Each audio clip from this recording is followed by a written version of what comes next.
السلام علیکم ورحمۃ اللہ وبرکاتہ۔ الحمدللہ وکفا وسلام علی عبادہ الذین اصطفیٰ، اما بعد۔ اللہم صلی علی سیدنا محمد وعلی آل سیدنا محمد وبارک وسلم۔ اللہم صلی علی سیدنا محمد وعلی آل سیدنا محمد وبارک وسلم۔ اللہم صلی علی سیدنا وحبیبنا محمد وعلی آل سیدنا ونبینا محمد وبارک وسلم۔ آج ہم انشاءاللہ تعالیٰ سورہ جز نمبر 9 کی سمری کریں گے۔ جز نمبر 9 کا خلاصہ انشاءاللہ تعالیٰ بیان کریں گے۔ یہ سورۃ الاعراف چل رہی ہے اور ہم نے جہاں پہ جز نمبر 8 ختم کیا تھا وہ ہم نے کیا تھا کہ کچھ انبیاء علیہم السلام کے قصے اللہ تعالیٰ نے بیان فرمائے ہیں جز 8 کے آخر میں۔ پہلے نوح علیہ السلام کا قصہ تھا، پھر ہود علیہ السلام کا قصہ تھا جو انہوں نے اللہ تعالیٰ نے ان کو قوم عاد کی طرف بھیجا۔ اس کے بعد اللہ تعالیٰ نے صالح علیہ السلام کا قصہ بیان کیا جن کو اللہ تعالیٰ نے سمود کی طرف بھیجا۔ پھر اللہ سبحانہ و تعالیٰ نے سیدنا لوط علیہ السلام کا قصہ بیان کیا، اور پھر سب سے آخر میں شعیب علیہ السلام کا جو اللہ تعالیٰ نے مدین میں ان کو بھیجا تھا، انہی کا قصہ چل رہا ہے جز 9ویں جز کے شروع میں بھی، وہ یعنی اس کا اختتام ہے۔ اور اللہ تعالیٰ نے آگے چل کر فرمایا اسی قصے کے اختتام پر کہ جب یہ شعیب علیہ السلام کی قوم جو تھی وہ ناپ تول میں کمی کرتی تھی، چیٹنگ کرتی تھی، لوگوں کو ڈسیو کرتی تھی، لوگوں کو دھوکہ دیتی تھی۔ یہ بہت بڑا گناہ ہے اللہ کی نظر میں، لوگوں کو دھوکہ دینا، لوگوں کو چیٹ کرنا، ان کے ساتھ ناپ تول میں کمی کرنا، کرپشن کرنا دوسرے الفاظ کے اندر ہی اللہ تعالیٰ کی نظر میں بہت بڑا گناہ ہے۔ شعیب علیہ السلام کی قوم یہی کرتی تھی، اور اللہ تعالیٰ نے آخر میں فرمایا، یعنی اس قصے کے آخر میں، اعوذ باللہ من الشیطان الرجیم، بسم اللہ الرحمن الرحیم، فَأَخَذَتْهُمُ الرَّجْفَةُ فَأَصْبَحُوا فِي دَارِهِمْ جَاثِمِينَ، کہ ہوا یہ کہ انہیں زلزلے نے آ پکڑا اور وہ اپنے گھروں میں اوندھے پڑے رہ گئے۔ الذین کذبوا شعیبا کأن لم یغنوا فیہا الذین کذبوا شعیبا کانوا هم الخاسرین، کہ جن لوگوں نے سیدنا شعیب علیہ السلام کو جھٹلایا وہ ایسے ہو گئے جیسے کبھی وہاں وہ بسے ہی نہیں تھے۔ جن لوگوں نے شعیب علیہ السلام کو جھٹلایا آخر کو نقصان اٹھانے والے وہی ہوئے۔ اصل میں اگر آپ قرآن کو پڑھیں تو شعیب علیہ السلام کا جو قصہ ہے اس میں مختلف جگہوں پہ یہاں پہ زلزلے کا ذکر آیا ہے۔ سورہ ہود میں اسی کو اللہ تعالیٰ نے صیحہ کا یعنی چنگھاڑ، ایک بہت اونچی زوردار آواز۔ سورہ شعراء میں اللہ تعالیٰ نے فرمایا کہ سائبان کے دن کا عذاب۔ سیدنا عبداللہ بن عباس رضی اللہ تعالیٰ عنہ سے ایک روایت ہے کہ اصل میں ہوا یہ تھا کہ پہلے ان لوگوں پہ بہت سخت گرمی آئی جس سے ان کی چیخیں نکل گئیں، اور پھر شہر سے باہر ایک بادل آیا جس میں بہت ٹھنڈی ہوا تھی، تو یہ لوگ گھروں سے نکل کے اس بادل کے نیچے جمع ہو گئے، اور اس وقت اس بادل سے آگ برسائی گئی جس کو جو سورہ شعراء کے اندر سائبان ہے، یعنی کہ جو بادل سے آگ برسی اس کو سائبان سے تعبیر کیا گیا۔ پھر زلزلہ آیا، اور زلزلے کے ساتھ عموماً آواز بھی آتی ہے، تو اسی کو وہ جو زوردار آواز اور چنگھاڑ سے تعبیر کیا گیا ہے۔ تو یہ اصل میں ساروں کے اندر تطبیق ایسے ہے۔ پھر اللہ تعالیٰ نے ایک بات فرمائی کہ وَمَا أَرْسَلْنَا فِي قَرْيَةٍ مِّن نَبِيٍّ إِلَّا أَخَذْنَا أَهْلَهَا بِالْبَأْسَاءِ وَالضَّرَّاءِ لَعَلَّهُمْ يَضَّرَّعُونَ، کہ ہم نے جس کسی بستی میں بھی کوئی پیغمبر بھیجا اس میں رہنے والوں کو بدحالی اور تکلیفوں میں گرفتار ضرور کیا تاکہ وہ عاجزی اختیار کر لیں۔ اللہ تعالیٰ نے کبھی بھی عذاب ایسے ہی نہیں بھیجا، یعنی جو آخری عذاب جس میں قومیں ہلاک ہو گئیں وہ عذاب ایک دم سے نہیں آیا۔ اللہ تعالیٰ فرما رہے ہیں پہلے ان کو بدحالی ہوئی، تکلیفیں آئیں، اور یہ بدحالیاں، تکلیفیں، مصیبتیں، آزمائشیں، پریشانیاں اس لیے آتی ہیں لعلہم یضرعون، تاکہ عاجزی اختیار کر لیں۔ آج کل بھی یہ جو وبا پھیلی ہوئی ہے، ہم سب کو چاہیے خدا کے واسطے ہم لوگ عاجزی اختیار کر لیں، اس میں علتیں مت ڈھونڈیں، مت ابھی بھی تکبر پہ اڑے رہیں، مت اپنے لائف سٹائل کو اسی طریقے سے کرتے رہیں جیسے کہ پہلے تھا۔ عاجزی اختیار کر لیں۔ اللہ تعالیٰ فرما رہے ہیں یہاں پر کہ تکلیفیں اور بدحالیاں اور آزمائشیں کیوں آتی ہیں، ثم بدلنا مكان السيئة الحسنة حتى عفوا وقالوا قد مس آباءنا الضراء والسراء فأخذناهم بغتة وهم لا يشعرون.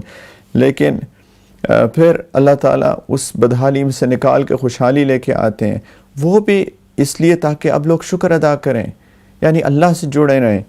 اللہ تعالیٰ فرماتے ہیں پھر جب اس بدحالی سے تکلیفوں سے نکال کر ہم نے کیفیت بدلی اور بدحالی کی جگہ خوشحالی عطا فرمائی، یہاں تک کہ وہ خوب پھلے پھولے، تو وہ کہنے لگے دکھ سکھ تو ہمارے باپ دادا کو بھی پہنچتے رہیں۔ یعنی اللہ یہ سوچتے ہی نہیں ہے کہ ہر حال اللہ سے آتا ہے، یہ وبا اللہ سے آئی ہے، پریشانی اللہ کی طرف سے آتی ہے، خوشحالی بھی اللہ کی طرف سے آتی ہے، یہ سب ہم اللہ کے بندے ہیں، اللہ کی طرف سے سب کچھ آتا ہے۔ وہ کہتے ہیں اچھا یہ تو ہمارے باپ دادا کے ساتھ بھی ایسے ہی ہوتا تھا، کبھی پریشانی آتی تھی کبھی خوشحالی آتی تھی، یعنی اس کو ایک روٹین کی بات سمجھتے ہیں۔ اللہ تعالیٰ کہہ رہے ہیں یہ روٹین کی بات نہیں ہے، یہ سب اللہ کی طرف سے ہے۔ جب لوگ اللہ سے یعنی بدحالی خوشحالی یہ حالات اللہ تعالیٰ بھیجتے رہتے ہیں، پھر بھی جب لوگ اللہ سے نہیں جڑتے، اللہ تعالیٰ فرماتے ہیں پھر ہم نے اچانک ان کو پکڑ لیا کہ انہیں پہلے کہ پتہ بھی نہیں چل سکا۔ اللہ تعالیٰ فرماتے ہیں وَلَوْ أَنَّ أَهْلَ الْقُرَىٰ آمَنُوا وَاتَّقَوْا لَفَتَحْنَا عَلَيْهِمْ بَرَكَاتٍ مِّنَ السَّمَاءِ وَالْأَرْضِ، کہ اگر یہ بستی والے، اگر یہ لوگ، یہ شہر والے، یہ بستی والے ایمان لے آتے اور تقوی اختیار کرتے، اگر یہ گناہوں کو چھوڑ دیتے، اللہ تعالیٰ کی نافرمانیاں چھوڑ دیتے، اللہ تعالیٰ کہتے ہیں ایسا نہ ہوتا جو کہ ہوا، بلکہ کیا ہوتا لَفَتَحْنَا عَلَيْهِمْ بَرَكَاتٍ مِّنَ السَّمَاءِ وَالْأَرْضِ، ان کو ہم آسمانوں اور زمینوں سے برکتوں کے دروازے ان کے لیے میں کھول دیتا اللہ سے، اللہ کی اطاعت میں، لیکن نہیں کیا۔ وَلَكِنْ كَذَّبُوا، لیکن انہوں نے حق کو جھٹلایا۔ فَأَخَذْنَاهُمْ بِمَا كَانُوا يَكْسِبُونَ، اس لیے ان کی مسلسل بدعملی کی وجہ سے ہم نے ان کو اپنی پکڑ میں لیا۔ اللہ تعالیٰ کہتے ہیں أَفَأَمِنَ أَهْلُ الْقُرَىٰ أَن يَأْتِيَهُمْ بَأْسُنَا بَيَاتًا وَهُمْ نَائِمُونَ، کیا بتاؤ کہ کیا یہ جو دوسری بستیوں کے لوگ ہیں اس بات سے بالکل بے خوف ہو گئے ہیں کہ کسی رات ہمارا عذاب ان پر ایسے وقت آ پڑے جبکہ وہ سوئے ہوئے ہوں۔ أَوَأَمِنَ أَهْلُ الْقُرَىٰ أَن يَأْتِيَهُمْ بَأْسُنَا ضُحًى وَهُمْ يَلْعَبُونَ، یا کیا ان بستیوں کے لوگوں کو اس بات کا بھی کوئی ڈر نہیں ہے کہ ہمارا عذاب ان پر کبھی دن کو آ جائے جبکہ وہ کھیل کود میں لگے ہوئے ہوں۔ أَفَأَمِنُوا مَكْرَ اللَّهِ، کیا یہ لوگ اللہ کی دی ہوئی ڈھیل کے انجام سے بے فکر ہو چکے ہیں؟ وَلَا يَأْمَنُ مَكْرَ اللَّهِ إِلَّا الْقَوْمُ الْخَاسِرُونَ، اگر ایسا ہے تو یہ یاد رکھیں کہ اللہ کی دی ہوئی ڈھیل سے وہی لوگ بے فکر ہو کے بیٹھتے ہیں جو آخر کار نقصان اٹھانے والے ہوتے ہیں۔ قرآن پڑھیں، ہمارا حال، ہم لوگ ایسے اللہ کی ڈھیل سے بے خبر ہو کے بیٹھے ہوئے تھے، ہم سارے لوگ، پوری دنیا، اب اللہ کی پکڑ آئی ہے تو سب لوگ ہل گئے ہیں۔ ایک ہی علاج ہے، سب لوگ اللہ سے رجوع کریں، اپنی زندگیوں پہ غور کریں، ایک نظر ڈالیں، ہم جو یہ غفلت کی اور اللہ تعالیٰ کی نافرمانی کی زندگی ہم لوگ گزار رہے ہیں، اس سے توبہ کریں۔ سب لوگ، ایک شخص نہیں یا ایک قوم یا ایک قبیلہ نہیں، صرف علماء اور مشائخ نہیں، صرف مدرسے والے نہیں، صرف مسجدوں والے نہیں، سارے لوگ اجتماعی طور پہ سب لوگ اللہ سے توبہ کریں۔ پھر آگے اللہ سبحانہ و تعالیٰ نے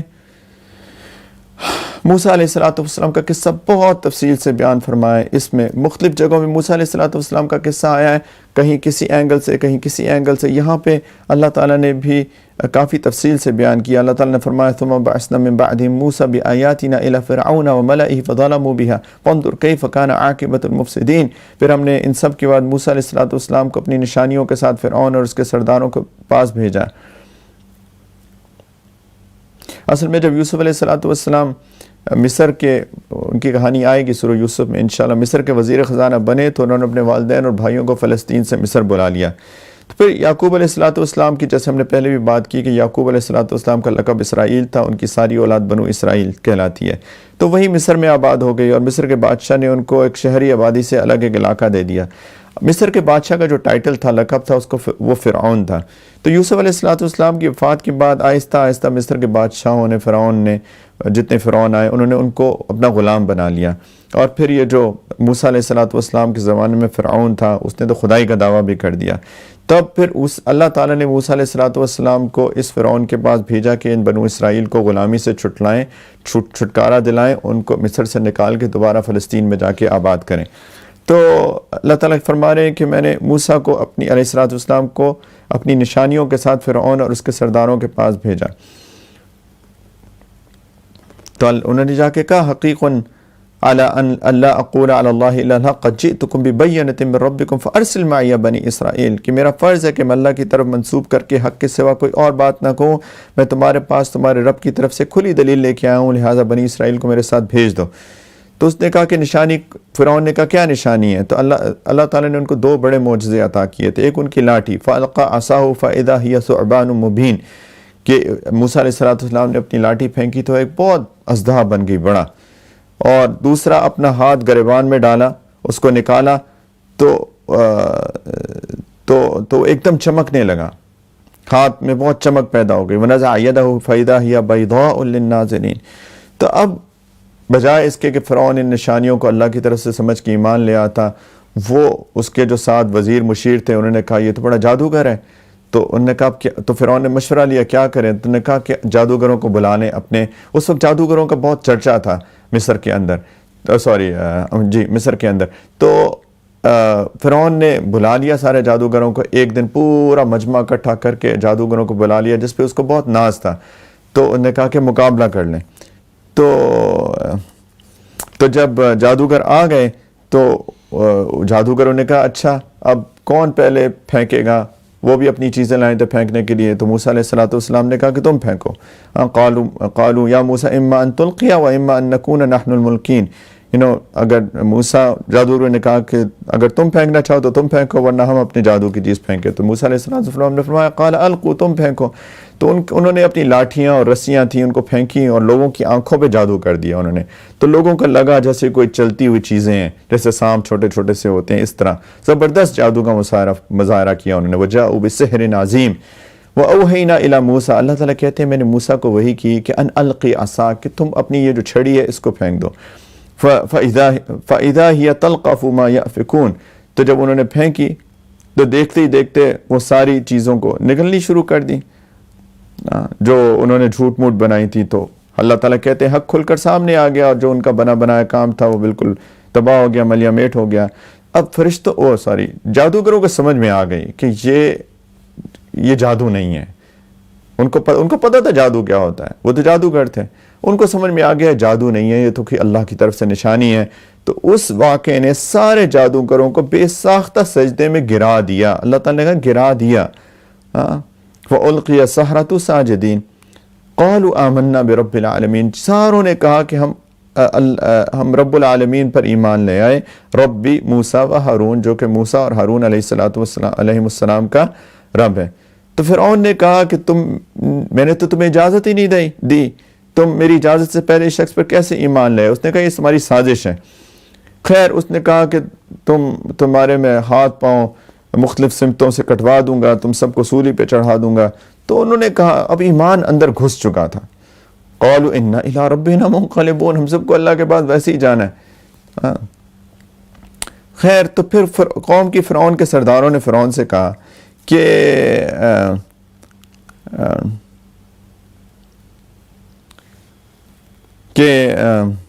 ان کو موسیٰ اور اس کی قوم کو کھلا مت چھوڑیں، وہ فساد پھیلائیں گے، آپ کو پس پش ڈال دیں گے. تو اس نے کہا کہ اچھا ہم ان کے بیٹوں کو قتل کر دیں گے، ان کی عورتوں کو زندہ رکھیں گے، ان پہ قابو پا لیں گے. تو موسیٰ علیہ السلام نے اپنی قوم سے کہا اچھا یہ بنو اسرائیل ایمان تو اس سے مجمع میں بہت لوگ ایمان لے آئے وہ اس سارے واقعے سے. تو موسیٰ علیہ السلام نے اپنی قوم سے کہا کہ اللہ سے مدد مانگو اور صبر سے کام لو. یقین رکھو کہ زمین اللہ کی ہے، وہ اپنے بندوں میں سے جسے چاہتا ہے اس کا وارث بنا دیتا ہے. وَالْعَاقِبَةُ لِلْمُتَّقِينَ، اور آخری انجام ہمیشہ متقیوں کے حق میں ہوتا ہے. تو اب وہ یہ بڑی بے ادب قوم تھی، جیسے کہ ہم پہلے بھی بار بار ذکر کر چکے ہیں سورۃ البقرہ کے اندر بھی. بنو اسرائیل عجیب قوم تھی، مطلب ایک عجیب ہی اللہ تعالیٰ نے ان کو بنایا تھا، نہایت بے ادبی کرتے تھے. تو انہوں نے کہا کہ جی ہم تو پہلے بھی آپ کے آنے سے پہلے بھی پریشان تھے، ہم غلام تھے، اب بھی ہم پریشان ہو رہے ہیں. تو خیر تو موسیٰ علیہ السلام نے ان کو تسلی دی، امید رکھو. ہاں عَسَىٰ رَبُّكُمْ أَن يُهْلِكَ عَدُوَّكُمْ وَيَسْتَخْلِفَكُمْ فِي الْأَرْضِ فَيَنْظُرَ كَيْفَ تَعْلَمُونَ. کہ تمہیں زمین میں اللہ تعالیٰ جانشین بنا دیں گے، پھر اللہ تعالیٰ تمہارے دشمن کو ہلاک کر دیں گے اور تمہیں زمین میں اس کا جانشین بنا دیں گے، پھر اللہ تعالیٰ دیکھے گا کہ تم کیسے کام کرتے ہو۔ خیر اس کے بعد فرعون اور اس کے جو لوگ تھے اس پہ بہت عذاب آئے۔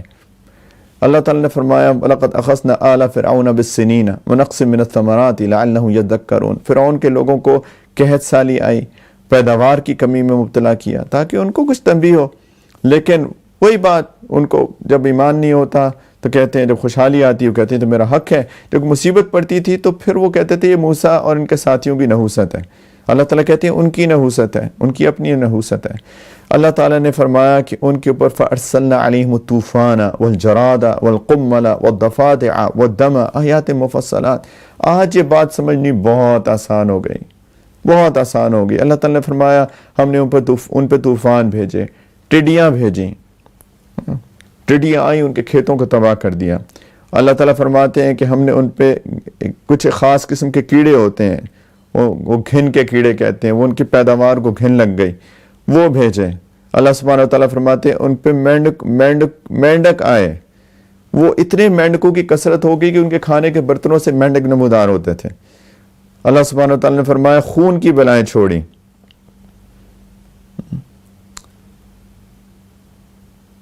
کہ خون ہر جگہ خون ہی خون ہوتا تھا، پانی کے پینے میں سے خون نکلنا شروع ہو جاتا تھا۔ ہم لوگ اگر اس پہ کوئی شک کرے، خدا نہ خواستہ معاذ اللہ، آج اللہ تعالیٰ نے ایک وائرس بھیج کے جو کہ نظر بھی نہیں آتا ہمیں دکھا دیا کہ ایک وائرس پوری دنیا کا نظام تباہ کر سکتا ہے، پوری دنیا کی اکانومی کو ڈاؤن کر سکتا ہے، پوری دنیا کے سیٹ اپ کو تباہ کر سکتا ہے۔ یہ اللہ تعالیٰ فرما رہے ہیں کہ اس طرح کے عذاب فرعون کی قوم پر بھیجے گئے۔ خیر تو اللہ تعالیٰ فرماتے ہیں کہ عذاب آئے، پھر عذاب ہٹا لیے، پھر آئے، پھر ہٹا لیے، پھر کیا ہوا بالآخر وہ کہانی چلی آگے کہ وہ پھر موسیٰ علیہ السلام کی اور ان کی قوم کا اس نے تعاقب کیا فرعون نے، پھر آگے دریا آیا، دریا سے موسیٰ علیہ السلام اور ان کی قوم کو دریا پھاڑ کے اللہ تعالیٰ نے نکلوا دیا پیچھے، فرعون کو غرق کر دیا۔ فَانْتَقَمْنَا مِنْهُمْ فَأَغْرَقْنَاهُمْ فِي الْيَمِّ۔ اللہ تعالیٰ فرماتے ہیں کہ نتیجہ یہ ہوا کہ ہم نے اسے بدلہ لیا اور سمندر میں غرق کر دیا۔ اور اس کی وجہ کیا تھی؟ بِأَنَّهُمْ كَذَّبُوا بِآيَاتِنَا وَكَانُوا عَنْهَا غَافِلِينَ، کیونکہ اس نے ہماری نشانیوں کو جھٹلایا تھا اور اس سے بالکل بے پرواہ ہو گئے تھے۔ پھر بنو اسرائیل کی کہانی چلی، سمندر پار کروایا، تو پھر آگے جا کے پھر وہ وادی جو صحرا سینا تھی اس کے اندر محصور کر دیے گئے اپنی کچھ بدعمالیوں کی وجہ سے۔ ہم نے پہلے اس کا تذکرہ کیا تھا، ان سے کہا تھا جا کے فلسطین میں لوگوں کو، جو وہاں کے حکمران بنے بیٹھے ہیں وہ ایک قوم تھی، ان سے جا کے لڑیں اور اس کو لے لیں۔ انہوں نے اس سے انکار کر دیا، پھر ان کو صحرا سینا کے اندر محصور کر دیا گیا۔ پھر وہاں پہ اللہ سبحانہ و تعالیٰ نے فرمایا کہ ہم نے موسیٰ سے 30 راتوں کا وعدہ ٹھہرایا کہ ان راتوں میں کوہ طور پہ آ کر اعتکاف کریں، اور پھر 10 راتیں مزید بڑھا کر ان سے تکمیل کی۔ اس طرح ان کے رب کی ٹھہرائی ہوئی میعاد کل 40 راتیں ہو گئی۔ 40 راتوں کے لیے اللہ تعالیٰ نے موسیٰ علیہ السلام کو کوہ طور پہ بلا کے اعتکاف کر کے ان کو تورات عطا کی۔ وَوَعَدْنَا مُوسَىٰ 30 لَيْلَةً وَأَتْمَمْنَاهَا بِعَشْرٍ فَتَمَّ مِيقَاتُ رَبِّهِ 40 لَيْلَةً۔ اور پیچھے اللہ تعالیٰ نے فرمایا کہ وہ ہارون علیہ السلام کو، جن کے بھائی تھے اور وہ بھی نبی تھے ساتھ ہی ان کو پیچھے خلیفہ بنا کے آئے اپنی قوم پر۔ اچھا پیچھے وہ ایک خیر وہاں پہ جب اللہ تعالیٰ نے موسیٰ علیہ السلام کو طور پہ بلایا تو کلام بھی فرمایا اللہ تعالیٰ نے ان سے، تو موسیٰ علیہ السلام کو دل میں خواہش پیدا ہوئی کہ اللہ میں آپ کو دیکھنا چاہتا ہوں۔ قال ربی ارنی انظر الیک، کیا پروردگار مجھے اپنا دیدار کرا دیجئے تاکہ میں آپ کو دیکھ لوں۔ تو اللہ تعالیٰ نے فرمایا قال لن ترانی، تم مجھے نہیں دیکھ سکتے، ولکن انظر الی الجبل فإن استقر مکانہ فسوف ترانی، اس پہاڑ کی طرف نظر اٹھاؤ، اس کے بعد اگر وہ اپنی جگہ برقرار رہا تو مجھے دیکھ لو گے، یعنی میں اس پر اپنی تجلی ڈالتا ہوں، اگر یہ تو ٹھیک سالم رہا تو پھر تم مجھے دیکھ سکتے ہو، تو اس کا تجربہ کر لو۔ اللہ سبحانہ و تعالیٰ نے کیا کیا؟ فلما تجلی ربہ للجبل، اللہ تعالیٰ نے پہاڑ پہ اپنی تجلی ڈالی، فجعلہ دکا، تو وہ اس ریزہ ریزہ ہو گیا.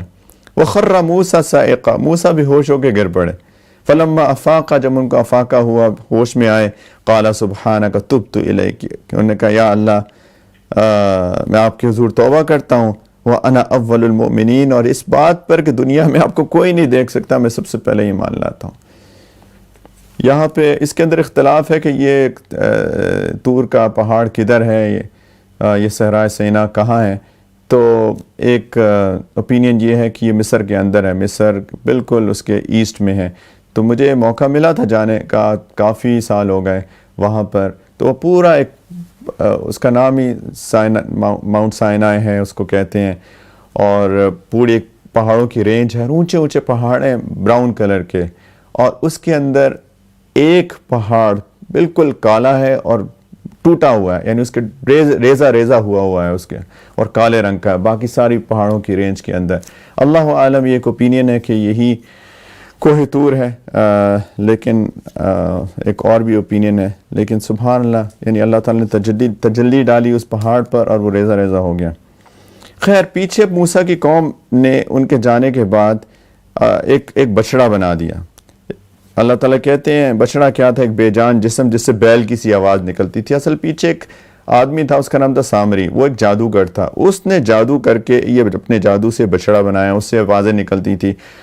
وہ قوم نے، میں نے بار بار یہ عرض کیا، قرآن کہتا ہے کہ بڑی عجیب قوم تھی، انہوں نے اس کو معبود بنا لیا. اس کی اللہ تعالیٰ فرماتے ہیں کہ انہوں نے اس کو معبود بنا لیا، اور اتخذوہ وکانوا ظالمین، اور اپنے اوپر بہت ظلم کیا. خیر، موسیٰ علیہ السلام واپس آئے، ان کو تورات دی گئی تختیوں کی شکل میں. بہت غصہ آیا ان کو آف کورس اس چیز کا، ان کو بہت غصہ آیا کہ انہوں نے کیا کر دیا.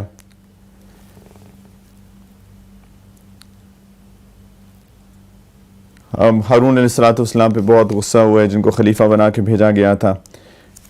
خیر، آگے چلتے رہے. پھر موسیٰ علیہ السلام نے اپنی قوم کے 70 لوگ منتخب کیے، اور اصل میں اس کے اندر بھی اختلاف ہے کیوں کیے. انہوں نے کہا کہ یہ تورات ہمیں کیا پتہ اللہ کی طرف سے ہے کہ نہیں ہے. تو انہوں نے 70 لوگوں کو جمع کر کے کوہ طور پہ لے گئے. کوہ طور پہ جا کے اللہ تعالیٰ ان سے ہم کلام ہوئے. اب انہوں نے کہا ہمیں کیا پتہ کہ اللہ کی آواز ہے. انہوں نے کہا کہ ہم تو ایمان نہیں لائیں گے جب تک کہ اللہ تعالیٰ ہم دیکھ نہیں لیں گے. تو اس وقت اللہ سبحانہ و تعالیٰ نے ان کو ایک زلزلہ آیا، اور وہ سارے یعنی وہ ظاہراً مر گئے. اب موسیٰ علیہ السلام نے اللہ تعالیٰ سے کہا یا اللہ، میں تو واپس جاؤں گا، یہ مر گئے، وہ تو مجھ پہ قتل کا الزام لگا دیں گے، وہ تو میری جان کے پیچھے پڑ جائیں گے. تو اللہ سبحانہ و تعالیٰ نے ان کو دوبارہ زندگی دے دی. تو یہ ساری کہانی چلتی رہی. پھر اللہ تعالیٰ نے ان کے یہود جو بنو اسرائیل تھے ان کے اور نافرمانیوں کو ذکر کیا کہ اس ہفتے والے دن اللہ تعالیٰ نے ان کو منع کر دیا کہ یہ تمہاری عبادت کا دن ہے، کام نہیں کر سکتے. اور پھر امتحان لیا اس کو. ہوتا کیا تھا کہ مچھلیوں کا شکار منع تھا، تو ہفتے والے دن اللہ تعالیٰ نے امتحان کے طور پہ جو مچھلیاں تھیں وہ بالکل پانی کی سطح پہ آ جاتی تھی بے تحاشا، اور باقی دنوں میں وہ ان کو مشکل ہوتی تھی ان کو شکار کرنے میں. تو انہوں نے اس میں ہیلے بہانے شروع کر دیے. اللہ تعالیٰ کہتے ہیں کہ اصل میں جب کوئی قوم نافرمانی کرتی ہے تو پھر ان کو اور آزمائش میں ڈالا جاتا ہے، پھر اور آزمائش میں ڈالا جاتا ہے، اور یہ ان کی آزمائش تھی.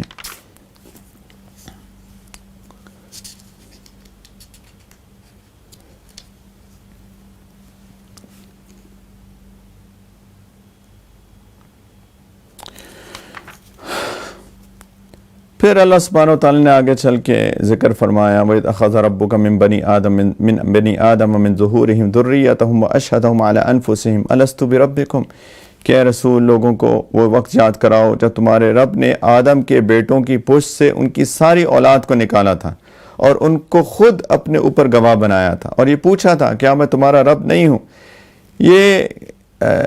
یہ جس عہد کا ذکر ہے اس کی تشریح میں یہ آیا ہے کہ اللہ تعالیٰ نے حضرت آدم علیہ السلام کو پیدا کرنے کے بعد ان کی پشت میں سے جتنے انسان پیدا ہونے تھے قیامت تک ان سب کو ایک جگہ ان سے پشت سے نکالا اور ایک جگہ جمع فرمایا، اور حدیث میں آتا ہے کہ ان کے جسم چونٹیوں جتنے تھے، اور ان سے ایک عہد لیا کہ تم مجھے اپنا رب مانتے ہو؟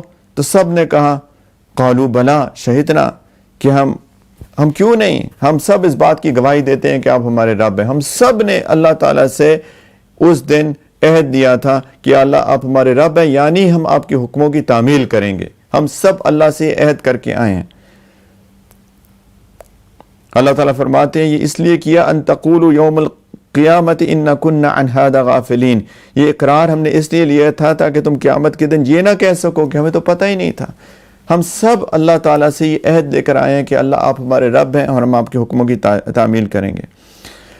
پھر آگے اللہ تعالیٰ نے ایک قصے کے بارے میں ایک بتایا کہ اگر انسان دین کو، اللہ تعالیٰ کہتے ہیں دین کو بیچ نہ دینا، میری آیات کو بیچ نہ دینا، میرے دین کو بیچ نہ دینا۔ اللہ تعالیٰ نے آگے ایک قصہ بیان کیا، اور اس کا نام، ایک شخص کا نام تھا بلعم بن باعور۔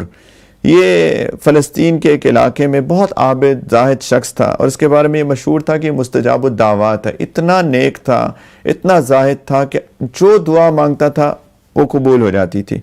لیکن اس علاقے پر بت پرست قوموں کا قبضہ تھا، تو موسیٰ علیہ السلام نے فرعون کے جو سمندر میں غرق ہونے کے بعد بنو اسرائیل کا لشکر لے کے اس علاقے پر حملہ کرنے کا ارادہ کیا۔ تو جب موسیٰ علیہ السلام کی فوجیں اس شہر کے دروازے پہ پہنچی تو وہاں کے بادشاہ نے اس بلعم باعور سے کہا کہ یہ لوگ آ رہے ہیں، ان کے خلاف بد دعا کر دو تاکہ وہ ہلاک ہو جائیں۔ تو بلعم وہ تو اللہ والا تھا، اس نے کہا کہ میں تو نہیں دعا کروں گا۔ تو بادشاہ نے اسے رشوت دی، پیسے، ان پیسوں کے لالچ میں وہ راضی ہو گیا اور اس نے دعا کرنی شروع کی۔ تو اللہ کی طرف سے ایسا ہوا کہ بد دعا کی بجائے منہ سے موسیٰ علیہ السلام کے حق میں دعائیں نکلنی شروع ہو گئیں۔ تو اس کو تو سمجھ میں آ گئی، لیکن اب تو اس کا ضمیر بک چکا تھا۔ تو اس نے کہا، بادشاہ کو مشورہ دیا کہ ایسا کرو کہ بد دعا تم ایسے نہیں ہو رہی، تم جو شہر کی عورتیں ہیں ان کو ان کے خیموں میں بھیج دو اور وہ بدکاری میں مبتلا ہو جائیں گے۔ اور بدکاری کی یہ خاصیت ہے کہ اللہ تعالیٰ کے غصے کا قہر کا سبب بنتی ہے، یہ بدکاری کی خاصیت ہے۔ جو بندہ بدکاری میں پڑ جاتا ہے اللہ کا قہر اس کے اوپر آتا ہے۔ تو یہی ہوا، اس نے مشورہ مانا، عورتیں بھیجی، وہ بدکاری میں اس فطرے میں مبتلا ہو گئے اور ان پہ عذاب آ گیا اور ان پہ طاعون کی وبا پھوٹ بیٹھی۔ نبی کریم صلی اللہ علیہ وسلم نے بھی فرمایا کہ جب لوگ فحاشی میں مبتلا ہو جاتے ہیں تو ان پہ طاعون آ جاتا ہے اور ایسی وبائیں آتی ہیں جو انہوں نے پہلے زندگی میں کبھی نہیں دیکھی ہوتی ہیں۔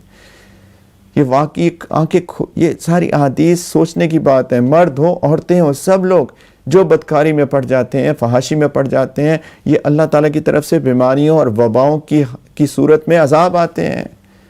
ہم کیوں نہیں سوچتے ان چیزوں کے بارے میں؟ ابھی بھی توبہ کیوں نہیں کرتے؟ قرآن میں اس بندے کا نام تو نہیں بتایا گیا، یہ بنو اسرائیل کی حکایات میں سے اس کا جو نام آیا بلعم باعور، لیکن خیر اس سے فرق نہیں پڑتا۔ لیکن اللہ تعالیٰ نے قصہ بیان فرمایا، اللہ تعالیٰ نے فرمایا وَاتْلُ عَلَيْهِمْ نَبَأَ الَّذِينَ آتَيْنَاهُ آيَاتِنَا، کہ اے رسول صلی اللہ علیہ وسلم ان کو اس شخص کا واقعہ پڑھ کر سنائیں کہ جس کو ہم نے اپنی آیات عطا فرمائیں۔ فَانْسَلَخَ مِنْهَا، مگر وہ ان کو بالکل ہی چھوڑ بیٹھا۔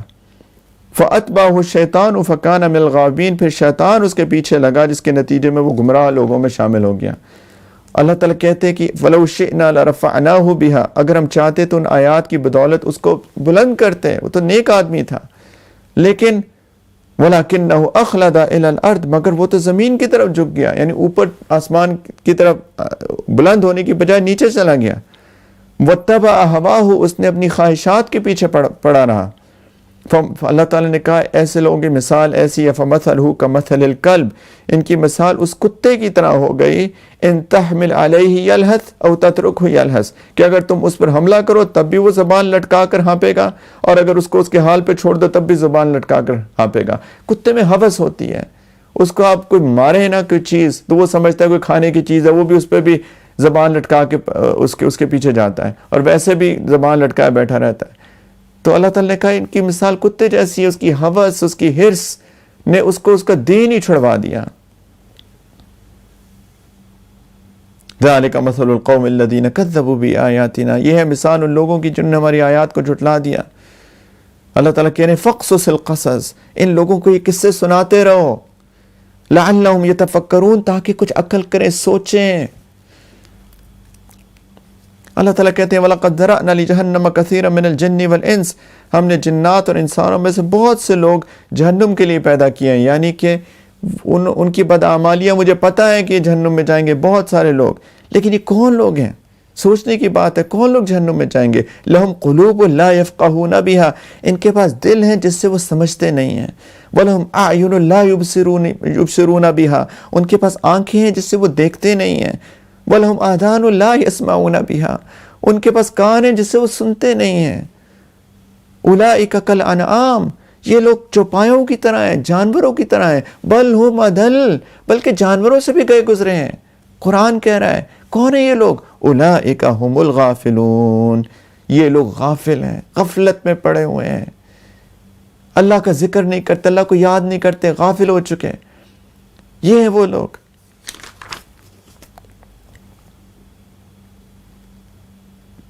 پھر آگے اللہ سبحانہ وتعالی نے فرمایا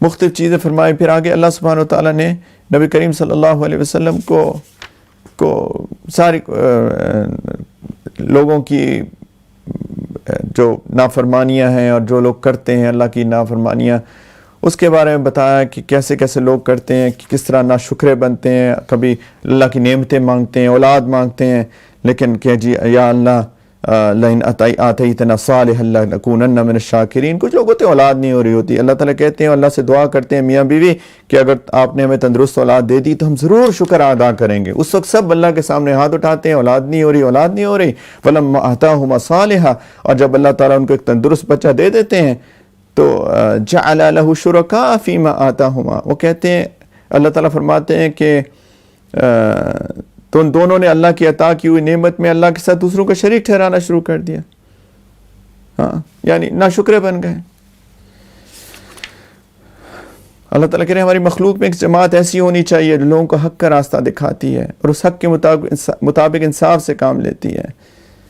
اللہ تعالیٰ نے نبی کریم صلی اللہ علیہ وسلم کو فرمایا کہ آپ بھی لوگوں کو بتاتے رہیں، یہ لوگ سنیں نہ سنیں، اور ایک طریقہ بتایا کہ کیا کریں، لوگوں کو بتائیں، آپ کا کام نہیں ہے ان کو ہدایت پہ لانا، بس بتانا ہے، خذ العفو وأمر بالعرف وأعرض عن الجاہلین، درگزر کا رویہ اپنائیں اے نبی کریم صلی اللہ علیہ وسلم، لوگوں کو نیکی کا حکم دیں اور جاہلوں کی طرف دھیان نہ کریں۔ لوگ تو بولتے رہتے ہیں، آپ اب صحیح بات حق بتاتے رہیں، لوگوں کو نیکی کا حکم دیتے رہیں، اور وہ لوگ برے طریقے سے پیش آتے ہیں، بری باتیں کرتے ہیں، کامنٹس پاس کرتے ہیں، کرٹیسائز کرتے ہیں، آپ درگزر کا کام لیتے رہیں، اور یہ جو جہالت کی باتیں کر رہے ہیں ان کی طرف بالکل دھیان نہ دیں۔ اللہ تعالیٰ فرماتے ہیں کہ جو لوگ ان الذین اتقوا اذا مسهم طائف من الشیطان تذکروا فاذا هم مبصرون، کہ جن لوگوں نے تقوی اختیار کیا ہے انہیں جب شیطان کی طرف سے کوئی خیال آ کر چھوتا ہے تو وہ اللہ کو یاد کرتے ہیں، اچانک ان کی آنکھیں کھل جاتی ہیں۔ جب ان کو وسوسہ آتا ہے، شیطان حملہ کرتا ہے، اللہ کی یاد، اللہ کو یاد کر لیں، اللہ تعالیٰ شیطان کی چالیں دکھا دیتے ہیں اور انسان بچ جاتا ہے۔ پھر آگے اللہ سبحانہ تعالیٰ نے فرمایا یہ قرآن جو ہے آپ کے پاس آیا ہے، یہ اللہ کی طرف سے بصیرتوں کا مجموعہ ہے، اور جو لوگ ایمان لائیں ان کے لیے ہدایت اور رحمت ہے۔ هذا بصائر من ربکم وہدی ورحمۃ لقوم یؤمنون وإذا قرئ القرآن، تو اللہ تعالیٰ جب قرآن پڑھا جائے، اس کی تلاوت کی جائے، فاستمعوا له، تو اس کو غور سے سننا، وانصتوا، اور چپ کر کے چپ کر کے سننا، لعلکم ترحمون، تاکہ تم پہ رحم کیا جائے۔ اللہ تعالیٰ کہہ رہے ہیں وَاذْكُرْ رَبَّكَ فِي نَفْسِكَ، اپنے رب کو وَاذْكُرْ رَبَّكَ فِي نَفْسِكَ تَضَرُّعًا وَخِيفَةً وَدُونَ الْجَهْرِ مِنَ الْقَوْلِ بِالْغُدُوِّ وَالْآصَالِ وَلَا تَكُن مِّنَ الْغَافِلِينَ، اپنے رب کا صبح و شام ذکر کیا کرو، اپنے دل میں بھی عاجزی اور خوف کے جذبات کے ساتھ، اور زبان سے بھی، آواز بہت بلند کیے بغیر، اور ان لوگوں میں مت شامل ہو جانا جو غفلت میں پڑے ہوئے ہیں۔ یہاں پہ یہ سورۃ الاعراف ختم ہوتی ہے، آگے سورۃ الانفال شروع ہوتی ہے۔ یہ مدنی سورت ہے، مدینہ منورہ میں نازل ہوئی۔ بیشتر مضامین اس کے جنگ بدر اور اس کے واقعات اور مسائل سے متعلق ہیں، اور انفال کہتے ہیں عربی زبان میں مال غنیمت کو، جو جنگ ہوتی ہے اور جنگ میں جو دشمن مال چھوڑ کے بھاگ جاتا ہے، وہ مال آپ کے حصے لگ جاتا ہے، اس کو مال غنیمت کہتے ہیں۔ تو جو لڑائی ہے اور مال غنیمت کی تقسیم کے بہت سے احکام اس میں بیان ہوئے ہیں، اور چونکہ یہ جنگ بدر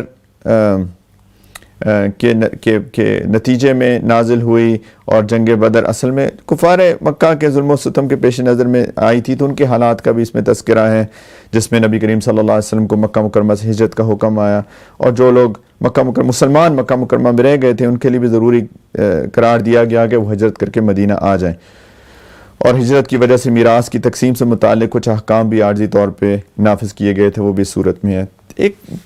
کچھ اگر مختصر میں جنگ بدر کے بارے میں بات کروں کہ ایک بہت بڑی مسکنسیپشن ہے جنگ بدر کے بارے میں، کہ مکہ مکرمہ میں نبی کریم صلی اللہ علیہ وسلم نبوت کے بعد 13 سال رہے، اور ہم کو پتہ ہے یا پتہ ہونا چاہیے بحیثیت مسلمان کو ہر طرح کی تکلیف پہنچائی گئی، ناقابل برداشت، یہاں تک کہ ان کے قتل کا منصوبہ بھی ہوا۔ تو نبی کریم صلی اللہ علیہ وسلم کو اللہ تعالیٰ نے حکم دیا کہ ہجرت کر کے مدینہ منورہ تشریف لے آئیں، تو جب وہ آئے تو کفار ابھی بھی اس فکر میں تھے مسلسل کہ وہاں بھی آپ کو چین سے نہ بیٹھنے دیا جائے۔ تو وہاں پہ ایک منافق تھا عبداللہ بن ابی، مدینہ منورہ میں، اس کو خط لکھا کہ تم نے ان کو پناہ دی ہے محمد صلی اللہ علیہ وسلم کو، ان کے ساتھیوں کو، تو یا تو پناہ سے ہاتھ اٹھا لو ورنہ ہم تم پہ حملہ کریں گے۔ تو انصار میں سے قبیلے تھے اوس اور خزرج کے، تو جو اوس کے قبیلے کا سردار تھے سیدنا سعد بن معاذ رضی اللہ تعالیٰ عنہ، صحابی تھے، وہ ایک دفعہ مکہ مکرمہ گئے، تو طواف کے دوران ابو جہل نے ان سے کہا کہ تم نے ہمارے دشمنوں کو پناہ دی ہے، اگر تم ہمارے ایک سردار کی پناہ میں نہ ہوتے، اس وقت ٹرائبل سسٹم تھا، اگر کوئی کسی کو پناہ دے دیتا تھا تو اس پہ وہ ہاتھ نہیں اٹھا سکتے تھے، کہا اگر تم ہمارے ایک سردار کی پناہ میں نہ ہوتے تو تم یہاں سے ہم تمہیں زندہ نہ واپس جانے دیتے۔ تو یعنی دوسرے الفاظ میں اب اگر مدینہ کو کوئی آدمی مکہ آئے گا تو ہم اس کو قتل کر دیں گے، یہ ابو جہل نے پیش قدمی کی، پہلی بات کی۔ سیدنا سعد بن معاذ نے اس کے جواب میں ابو جہل سے کہا کہ اگر تم ہمارے آدمیوں کو مکہ مکرمہ آنے سے روکو گے تو ہم تمہارے لیے بھی رکاوٹ کھڑی کریں گے۔ اب یہ جنگ ہو رہی ہے، دیکھیں ایک cold war sort of set up شروع ہو گئی، یعنی تم تجارتی قافلے مکہ سے شام لے کے جاتے ہو، شام نارتھ میں ہے، بیچ میں مدینہ آتا ہے، اگر تم ایسا کرو گے تو ہم تمہارے تجارتی قافلوں کو پہ بھی حملہ کریں گے۔ ان کو بتا دیا پہلے سے۔ اس کے بعد یہ کفار مکہ کے کچھ دستے مدینہ منورہ کے آس پاس آئے اور مسلمانوں کے مویشی لوٹ کر لے گئے۔ اب یہ جنگ شروع ہو گئی ہے، 42 لوگ تھے جو مسلح لوگ تھے جنہوں نے اس قافلے کی حفاظت کی گئی تھی۔ اب اس پس منظر میں سب کچھ بتا چکے، نبی کریم صلی اللہ علیہ وسلم نے کہا کہ ہم اس قافلے پر حملہ کرتے ہیں۔ یہ کچھ لوگ کہتے ہیں کہ یہ تو بڑا ایک پرامن قافلہ جا رہا تھا، یہ پرامن بات نہیں ہو رہی، یہ ایک جنگ چھڑ چکی تھی، شروعات ہوئی تھی کفار مکہ سے اور بیک اینڈ فورتھ ہو رہا تھا، بتا چکے تھے کہ ہم ایسا کریں گے تمہارے ساتھ، اب کیونکہ تم نے آغاز کیا اس بات کا۔ تو نبی کریم صلی اللہ علیہ وسلم 313 لوگ، 70 اونٹ، 2 گھوڑے اور 60 زروں کے ساتھ اس قافلے پر حملے کے لیے نکلے تھے، اس میں کوئی شک نہیں ہے، لیکن پس منظر سمجھے۔ وہ لوگ کہتے ہیں جی پرامن قافلہ تھا، پھر اس سے مرعوب ہو کے کچھ مسلمان کہتے ہیں نہیں نبی کریم صلی اللہ علیہ وسلم کا ارادہ قافلے پہ حملے کا نہیں تھا، وہ تو ابو سفیان نے ایسی ایک خطرہ محسوس کیا تو اس نے ابو جہل کو خط لکھ کے بلوا لیا۔ ایسی بات نہیں تھی، حملے کے لیے گئے تھے، لیکن پس منظر سمجھے اس کا۔ اب یہ دیکھیں وہ اتنی منافع کے ساتھ جا رہے تھے، وہاں جا کے ان کو مضبوط کرتے، وہ آ کے حملہ کرتے، تو یہ ایک باقاعدہ جنگی اسٹریٹجی تھی، اور یہ مطلب یہ مسلسل جنگ کی حالت میں تھے وہ لوگ، انہوں نے ایک دوسرے کو چیلنج کیا ہوا تھا، اور یہ بھی نہیں تھا کہ وہ لوگ عام لوگ تھے، یہ سارے کے سارے لوگ تمام بالغ مرد مقاتلہ کہلاتے تھے، وہ لڑنے والے ہوتے تھے، یعنی ساروں کو جنگی ٹریننگ دی جاتی تھی اور سب لوگ جو ہوتے ہیں وہ جنگ کرتے تھے۔ تو پھر جب اس کو ابو سفیان کو پتہ چلا، دیکھیں یہ اتنے کم لوگ 40 لوگوں سے لڑنے گئے تھے، 40 مسلح لوگوں سے، رائٹ، تو اسی لیے اتنے لوگ تھے، لیکن پھر وہ ابو سفیان کنی کترا کے نکل گیا، ابو جہل کو کہا، اور وہ پھر بہت بڑا لشکر لے کے آ گیا۔ تو بس یہ چیز یاد رکھیں کہ پھر جنگ بدر میں اللہ تعالیٰ نے فرشتے بھیج دیے اور لڑائی ہوئی۔ تو خیر اس لڑائی کے پس منظر میں یہ صورت نازل ہوئی ہے، اور اس کے بعد جو مال غنیمت تھا، اچھا مال غنیمت میں جب جنگ بدر میں پوری کہانی ہے، اللہ تعالیٰ نے فرشتے بھیج دیے اور اس کے اندر بالآخر مسلمانوں کو فتح ہوئی، 70 بڑے کفار کے لیڈرشپ قتل کر دیے گئے، 70 کو گرفتار کر لیا گیا۔ تو اس کے بعد صحابہ جو تھے 3 حصوں میں تقسیم ہو گئے تھے. ایک نبی کریم صلی اللہ علیہ وسلم کی حفاظت پہ تھا, دوسرا حصہ دشمن کے پیچھے گیا ان کے تعاقب میں جو وہ بھاگ گئے, اور ایک حصہ وہ مال غنیمت کو تقسیم کرنے لگا. اب بعد میں ایک ڈسکشن ہوئی کہ یہ مال غنیمت کس کا ہے, کیونکہ پہلے جنگوں میں یہ اصول ہوتا تھا کہ جو مال غنیمت جمع کرے وہ اس کا, لیکن اب ظاہری بات ہے یہاں پہ رسپانسبلٹیز شیئرڈ تھیں, تو ان کے اندر ڈسکشن شروع ہو گئی کہ مال غنیمت کس کا ہے. تو اس کے نتیجے میں اللہ تعالیٰ نے یہ آیات نازل فرمائی. بسم اللہ الرحمن الرحیم. یسألونک عن الانفال, کہ نبی صلی اللہ علیہ وسلم لوگ آپ سے مال غنیمت کے بارے میں پوچھتے ہیں. قل الانفال للہ والرسول, کہہ دے کہ مال غنیمت کے بارے میں فیصلے کا اختیار اللہ اور اللہ کے رسول کا ہے. فاتقوا اللہ واصلحوا ذات بینکم, تم اللہ سے تقوی اختیار کرو, آپس کے تعلقات درست کر لو. یعنی اللہ کے رسول پہ چھوڑ دو, وہ وہی آئے گی جس طریقے سے تقسیم اللہ تعالیٰ کریں گے اور اللہ کے رسول کریں گے اس طریقے سے تقسیم ہو جائے گا. اور وَأَطِيعُوا اللَّهَ وَرَسُولَهُ إِن كُنتُم مُؤْمِنِينَ, اللہ اور اس کے رسول کی اطاعت کرو اور واقعی مومن ہو. پھر اللہ تعالیٰ نے مومنین کی سچے بتایا, سچے حقیقی مومن کون ہوتے ہیں. ہم سب سنے غور سے, انما المؤمنون الذین اذا ذکر اللہ وجلت قلوبہم, کہ اصل میں مومن وہ ہیں کہ جب ان کے سامنے اللہ کا ذکر کیا جاتا ہے تو ان کے دل ڈر جاتے ہیں.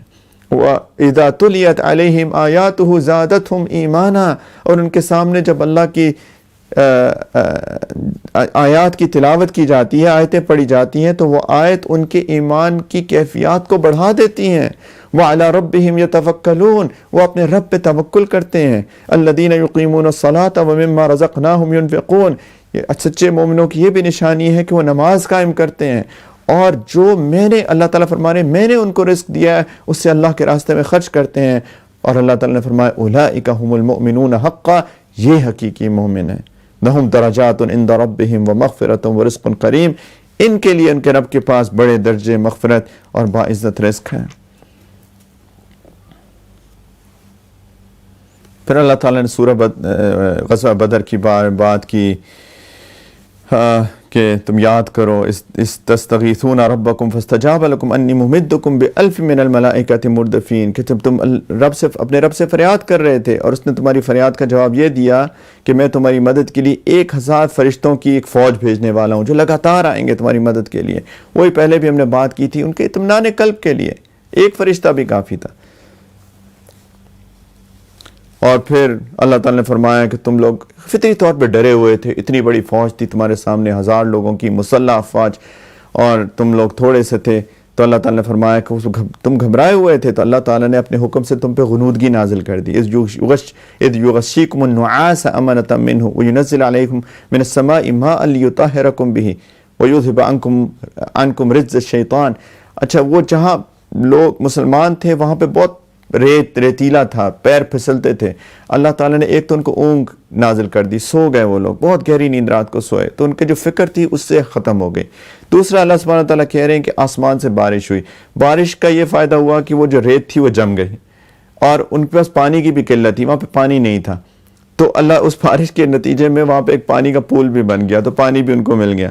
اور اللہ تعالیٰ فرما رہے ہیں کہ اور اس لیے بھی تاکہ اس کے ذریعے سے تمہیں پاک کر دیں اور تم سے شیطان کی گندگی کو دور کر دے. اس دل میں وسوسے آ رہے تھے کہ پتہ نہیں کیا بنے گا, ایک فطری چیز ہے, ایک بہت فطری انسانی فطری چیز ہے. اللہ تعالیٰ کہتے ہیں وہ وسوسوں کی گندگی بھی تمہارے دل سے اللہ نے دور کر دی.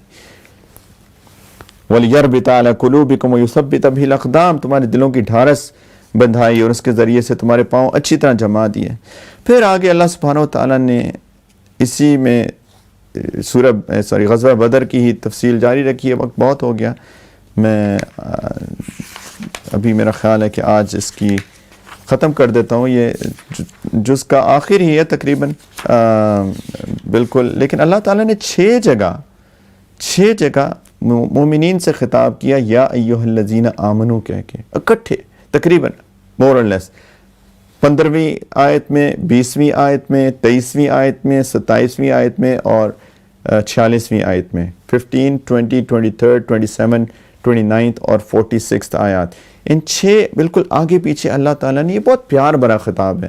جہاں بھی اللہ تعالیٰ فرماتے ہیں نا یا ایھا الذین آمنو, اے ایمان والو, یعنی اے لوگوں جو میرے پہ ایمان لائے ہو, یہ پیار بھرا خطاب ہے مومنین کے ساتھ. اس سے اللہ کی محبت ٹپکتی ہے، کان کھڑے ہو جاتے ہیں، اللہ آپ کیا فرما رہے ہیں، جگہ بات دیگر ہے، یا ایھا الذین آمنو یا ایھا الذین آمنو۔ تو انشاءاللہ تعالیٰ اس کو ہم اس کا یہ جو اینڈ ہے جز 9 کا، جو یہ جہاں پہ 5 یہ ایھا الذین آمنو جز 9 کے اینڈ میں ہے، آخر میں ہے، اور پھر ایک جو ہے وہ 10ویں جز کے شروع میں ہے۔ تو انشاءاللہ یہیں سے ہم کل ہم شروع کریں گے۔ اللہ سبحانہ و تعالیٰ ہم سب کو قرآن کی سمجھ عطا فرمائے، اور یہ ہماری کتاب ہدایت ہے، زندگی اور آخرت کی فلاح کا یہ ذریعہ ہے، یہ اس زندگی اور آخرت، اس دنیا میں اور آخرت میں ہمارے فائدے کی باتیں اسی کے اندر ہیں۔ جو بندہ اس سے منہ موڑ کے اپنی زندگی گزارتا ہے وہ نقصان ہی نقصان میں رہتا ہے۔ جو اس قرآن کو سمجھ کے، نبی کریم صلی اللہ علیہ وسلم کی سنت کو سمجھ کے زندگی گزارتا ہے، اس کو دنیا میں بھی اطمینان اور برکتیں ملتی ہیں، اور آخرت تو ہے ہی ان لوگوں کے لیے۔ تو پلیز اس مہینے کے اندر قرآن کو سمجھیں، تلاوت کریں، کم از کم ایک دفعہ کور ٹو کور تلاوت کریں، کوشش کریں زیادہ دفعہ کریں انشاءاللہ تعالی، اور قرآن سے اپنا تعلق پیدا کریں۔ اس سیشن کا صرف یہی مقصد ہے۔ اللہ تعالیٰ مجھے بھی اور ہم سب کو قرآن کی محبت عطا فرمائے، اس کی تلاوت کی توفیق عطا فرمائے، اس کو سمجھنے کی توفیق عطا فرمائے، اور سب سے بڑھ کر اس پہ عمل کرنے کی توفیق عطا فرمائے۔ وآخر دعوانا ان الحمدللہ رب العالمین۔ انشاءاللہ دعا کریں گے۔ دعا سے پہلے روزانہ کی طرح آج بھی ہم اپنے تمام غلطیوں، کوتاہیوں، گناہوں سے توبہ کر لیں۔ میرے ساتھ یہ کلمات توبہ کی نیت سے پڑھ لیں۔ تجدید ایمان ہے، اللہ تعالیٰ سے اپنے گناہوں کی معافی مانگنا ہے۔ اگر کچھ لوگ بیعت توبہ بھی کرنا چاہتے ہیں تو ان کلمات کو پڑھنے کے ساتھ ساتھ بیعت کی نیت بھی کر سکتے ہیں۔ تو سب لوگ سچے دل سے، صدقے دل سے یہ کلمات پڑھیں، کہیں بسم اللہ الرحمن الرحیم، لا الہ الا اللہ محمد الرسول اللہ، آمنت باللہ وملائکتہ وکتبہ ورسلہ والیوم الآخر والقدر خیرہ وشرہ من اللہ تعالی والبعث بعد الموت، آمنت باللہ کما ہوا باسمائہ وصفاتہ وقبلت جمیع احکامہ، اقرار باللسان وتصدیق بالقلب، اشہد ان لا الہ الا اللہ واشہد ان محمدا عبدہ ورسولہ، استغفر اللہ ربی من کل ذنب واتوب الیہ برحمتک یا ارحم الراحمین۔ دعا کر لیتے ہیں انشاءاللہ۔ الحمدللہ رب العالمین، اللہم صلی علی سیدنا محمد وعلی آل سیدنا محمد وبارک وسلم۔ ربنا ظلمنا انفسنا وان لم تغفر لنا وترحمنا لنكونن من الخاسرین۔ ربنا لا تزغ قلوبنا بعد إذ هديتنا وهب لنا من لدنك رحمة إنك أنت الوهاب، لا إله إلا أنت سبحانك إنا كنا من الظالمين، يا مقلب القلوب ثبت قلوبنا على دينك، يا مصرف القلوب صرف قلوبنا على طاعتك، اللهم حبب إلينا الإيمان وزينه في قلوبنا وكر إلينا الكفر والفسوق والعصيان واجعلنا من الراشدين، اللهم آت نفوسنا تقواها وزكها أنت خير من زكاها أنت وليها ومولاها، اللهم إنا نسألك الهدى والتقى والعفاف والغنى۔ یا ارحم الراحمین، یا اللہ اس سیشن کو ہم سب کی طرف سے قبول فرما لیجئے میرے مولا۔ یا اللہ قرآن کی محبت عطا فرما دیجئے، اللہ قرآن کی سمجھ عطا فرما دیجئے، اللہ جو قرآن جس ایمان کی ہمیں دعوت دیتا ہے میرے مولا، وہ ایمانی کیفیات ہمارے دلوں میں عطا فرما دیجئے۔ اللہ ہمیں صحیح سمجھ عطا فرما دیجئے، اللہ ہمیں صحیح سمجھ عطا فرما دیجئے، اللہ ہمیں صحیح سمجھ عطا فرما دیجئے۔ اللہ زندگی گزارنے کا صحیح طریقہ سمجھا دیجئے، اور اس طرح سے زندگی گزارنے کی توفیق بھی عطا فرما دیجئے میرے مولا۔ آج کی رات ہم ایک دفعہ پھر اپنے گناہوں سے توبہ کرتے ہیں میرے مولا، ہمارے گناہوں کو معاف فرما دیجئے۔ یا ارحم الراحمین، ہم نے تو قرآن میں یہی پڑھا ہے کہ اللہ جو بھی آپ سے ہدایت کا طالب ہوتا ہے آپ اس کو ہدایت عطا فرماتے ہیں میرے مولا۔ یہ گمراہی تو ان کے لیے جو ہٹ دھرمی اور ضد پہ اڑ جاتے ہیں میرے مولا۔ یا اللہ ہم سب ہدایت کے طالب ہیں میرے مولا، ہم سب ہدایت کے طالب ہیں میرے مولا، ہم سب ہدایت کے طالب ہیں۔ ہمیں بھٹکنے سے بچا لیجئے، میرے مولا شیطان کے واروں سے بچا لیجئے، شیطانی اثرات سے بچا لیجئے، میرے مولا ہدایت عطا فرما دیجئے، اللہ ہماری نمازیں اچھی فرما دیجئے، یا اللہ میرے مولا ہمیں سجدوں کا سرور عطا فرما دیجئے، ہمیں تلاوت کی حلاوت عطا فرما دیجئے، اللہ ہمیں ایمانی کیفیات عطا فرما دیجئے، میرے مولا یا اللہ ایمان کی حفاظت فرما لیجئے، اللہ عذاب سے بچا لیجئے، میرے مولا یہ ہمارے گناہوں کا نتیجہ ہے، یا اللہ کی یہ وبا پھیل گئی، یا ارحم الراحمین ہمیں معاف فرما دیجئے اور اس وبا کو ٹال دیجئے، میرے مولا ہمیں معاف فرما دیجئے اس وبا کو ٹال دیجئے، میرے مولا ہمیں معاف فرما دیجئے اس وبا کو ٹال دیجئے، اللہ مسجدیں دوبارہ کھول دیجئے پلیز، میرے مولا ہمارا قصور ہے کہ مؤذن تو پکارتا رہا حی علی الصلاۃ حی علی الفلاح الصلاۃ خیر من النوم، میرے مولا ہم ہی نہ گئے، ہم ہی نہ اٹھے، میرے مولا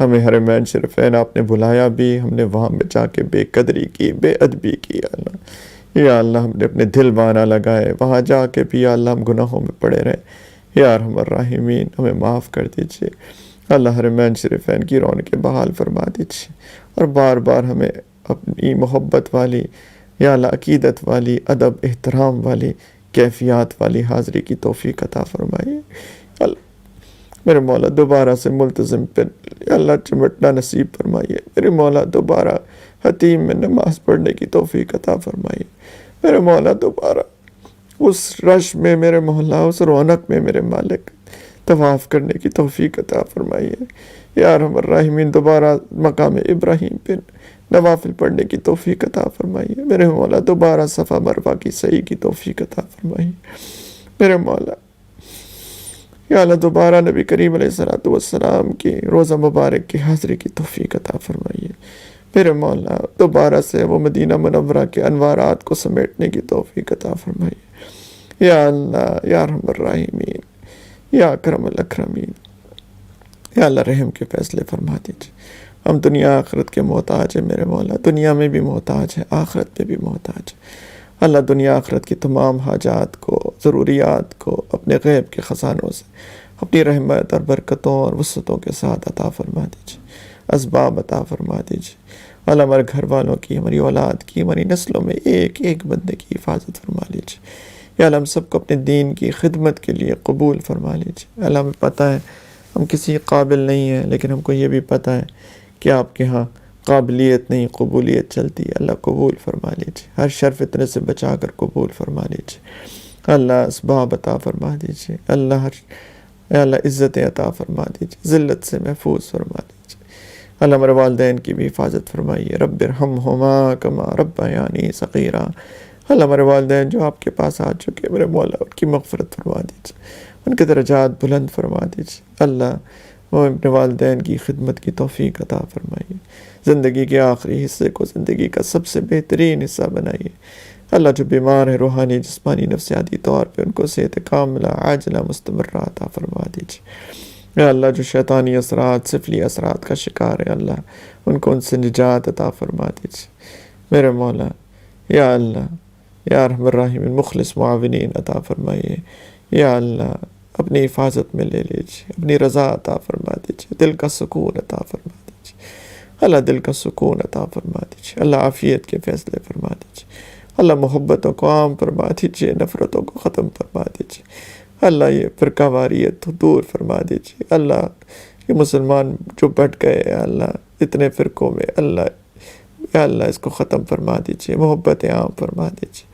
سب کو ہدایت پہ یا اللہ جما دیجیے، سب کو ہدایت پہ جما دیجیے، اللہ سب کو ہدایت پہ جما دیجیے، میرے مولا زندگی میں بھی اپنی رضا عطا فرمائیے، اور خاص طور پہ جب آپ کے پاس آنے کا وقت آئے پہلے ہم سے راضی ہوئیے گا، پھر ہمیں اپنے پاس بلائیے گا، یا اللہ اپنی ملاقات کا شوق عطا فرمائیے گا، کلمے کی توفیق عطا فرمائیے گا، پھر ہمیں اپنے پاس بلائیے گا، یا اللہ قبر کی اور قیامت کے دن کی تمام منازل کو آسان کر کے ہم سب کو نبی کریم علیہ السلام کی شفاعت کے ساتھ ان کے قدموں میں جنت الفردوس میں جمع فرمائیے گا، یا اللہ جنت الفردوس میں ان کے قدموں میں جمع فرمائیے گا، اور اپنا دیدار بے حجاب اور اپنی دائمی رضا عطا فرمائیے گا، اللہ یہ رمضان کے بابرکت دن ہیں، بابرکت راتیں ہیں، میرے مولا اس کا پورا فائدہ اٹھانے کی توفیق عطا فرمائیے، اللہ رحم کرتے میرے مولا، رحم کرتے، اللہ مغفرت فرما دیجئے، عافیت کے فیصلے فرما دیجئے، اللہ جو بیمار ہیں ان کو صحت دے دیجئے میرے مولا۔